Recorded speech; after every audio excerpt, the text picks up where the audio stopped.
Hey everybody, welcome back to Fireside Chats with A.R. Farina. Fireside, A.R. Farina. Hello.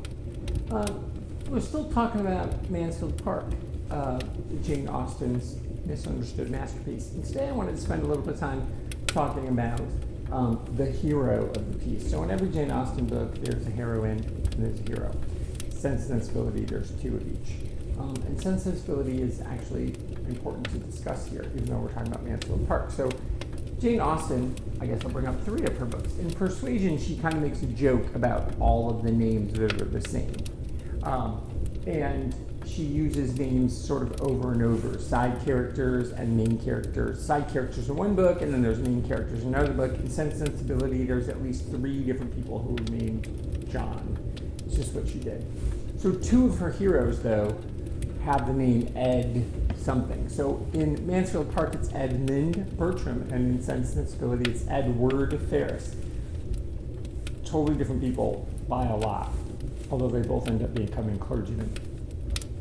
We'll talk about that in a different episode. But today we're just here to talk about Edmund Bertram. So what do we know about the hero of Mansfield Park? Well, the tricky thing is with this is that when Fanny first shows up at Mansfield Park, there's this whole thing, there's this concern that her cousins will fall in love with her and want to marry her.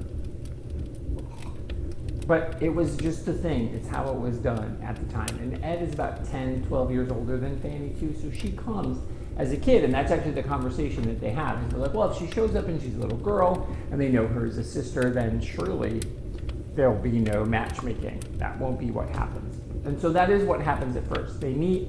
Edmund is very nice to Fanny when she first comes. And so it's one of these things where no one's really nice to her. She's like the best heroine of all of them. She's the nicest, sweetest. She really has almost no faults.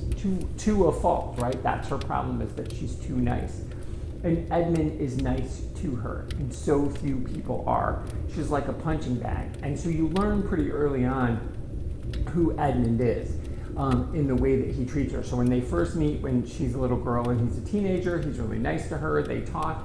He helps her write letters. Not that she can't write, but like he gets her this materials so that she can write letters to her brother. There's all these things. And so honestly, she and her brother have this like relationship as they age. William Jr., they have this relationship as they age simply because Edmund knew it was important. And he's the second son. His older brother is Tom Jr., and he's got Mariah and Julia. More on them in another video.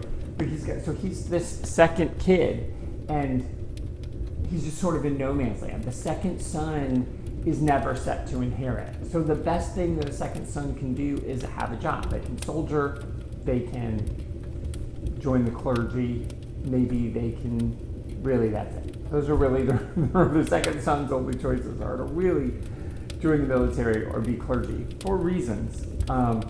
There was something about owning your own business, or you could be a farmer, I suppose, but generally you'd want to run a farm because you're already a person of means. And so Edmund is in this weird place where he's supposed to figure out who he wants to be. He's from a family of means.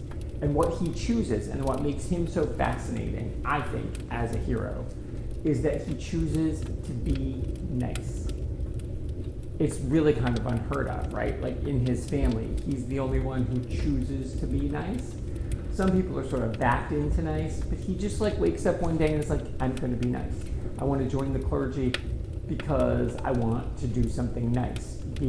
Being a clergyman back, and like they're not Catholic, so the clergy can get married. So it wasn't even that. It wasn't like he was giving a big sacrifice. But to him, it's service. Because at the time when the books are written, no man is going to go be an elementary school teacher, right, or become a therapist.